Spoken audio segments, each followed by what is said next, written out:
All right, guys. So going back to that knee cut type of position, here now instead of like passing, we're gonna start to create baits where I'm gonna try and look for submission depending on how this guy reacts to my passing. All right. A lot of people, they feel comfortable on using cross post on my far shoulder. All right. So whenever I even still like having this control here. But now, yeah, you don't have your frames, right? So a lot of people, they just frame you forward like this. If this frame is here, we still can go to a pass. Stay low and get to a pass. But if he's only using one arm, it's really too far, it's kind of hard for him to find the pass. So whenever that happens, guys, what I'm gonna do is, my right hand, opposed to posting outside or staying on the rib, I'm gonna start to throw it in. Okay? Once I have this hand in, the second hand, I'm gonna bring around the back, and I'm gonna look for a lock like this. Okay, now it's really important that I'm not laying to the other side. I keep my weight on my legs. Okay, once I have that, guys, I keep this hand connection here. Now I make it really hard for Hartman to bring this arm all the way out. I collect my hands, I start folding his head, pull your arm out, Hartman.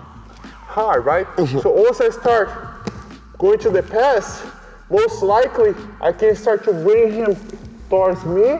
Now, my hand stays as it is, and I'm just gonna switch one side to the other, all right? So, I keep the switching side to side.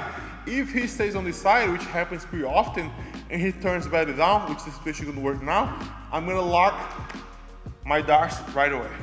Okay, so I'm here, boom. I have the hand locked. All right, so now I start passing, go belly down, brother.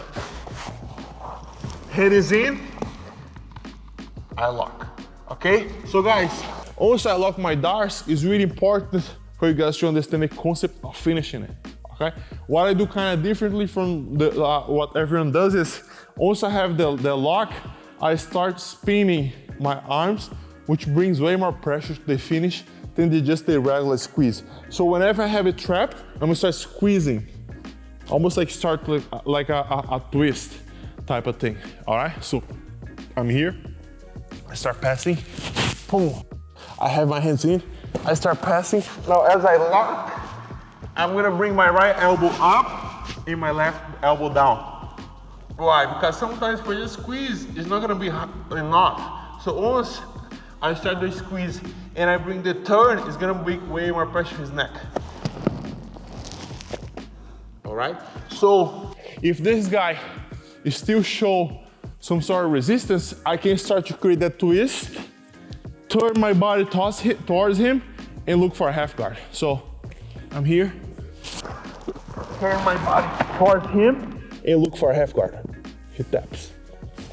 Okay?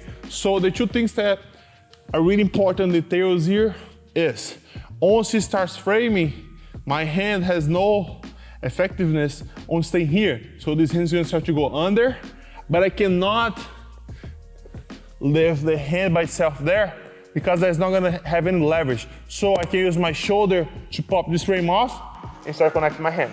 Now here, sometimes there's gonna be some resistance for him. So what I cannot do is lose this hand connection. I keep this hand connected, so I'm here, boom. Once I start passing, maybe he turn, I have the lock. Now I start to twist, and that. Okay?